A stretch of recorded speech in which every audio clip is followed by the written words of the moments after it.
వాళ్ళకి సంబంధించి కూడా కాంగ్రెస్ పార్టీ అసలు రూపం బయటపడింది. వాస్తవానికి ఇప్పటికే 2 సార్లు అప్లికేషన్లు తీసుకున్నారు. ప్రజాపాలన దరఖాస్తులను ఒకసారి తీసుకున్నారు, సోషియో ఎకనామిక్ సర్వేని ఇంకొకసారి తీసుకున్నారు. మీకు ఎవరెవరికి ఏం కావాలో చెప్పండి అని రాసిందే రాసుకున్నారు. మరి ఆ కాయిదాలని ఎక్కడ చేతబుట్టలు వేసిండ్రో కేవలం కాంగ్రెస్ పార్టీకి సంబంధించిన నాయకులు ఇచ్చిన లిస్టులు తయారు చేసుకుని ఇవాళ గ్రామాలకు వచ్చిండ్రు.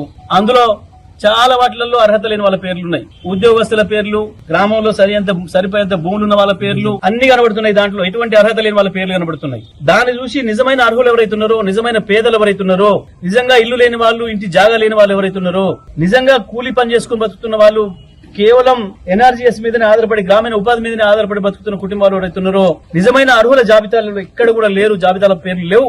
దాంతోనే వాళ్ళలో తిరుగుబాటు మొదలైంది. తప్పకుండా ఈ గ్రామీణ పేదల తిరుగుబాటు ఏదైతే మొదలైందో నల్గొండ జిల్లాలో, ఇది తప్పకుండా రాష్ట్రమంతటా కూడా అంటుకుంటది.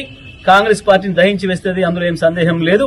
మీరు ఏ రకంగా మోసం చేసి ప్రజల్ని ఓట్లు వేయించుకొని ఎట్లా అధికారంలోకి వచ్చిండ్రో ఇవాళ ప్రజలకు ఒక్కటొక్కటిగా అర్థమవుతుంది. వాళ్ళ కళ్ళు తెరుచుకుంటున్నాయి. తప్పకుండా ప్రజా తిరుగుబాటు కాంగ్రెస్ పైన తప్పదనే విషయాన్ని కూడా, ప్రభుత్వం పైన తప్పదనే విషయాన్ని కూడా ఈ సందర్భంగా నేను తెలియజేస్తాను.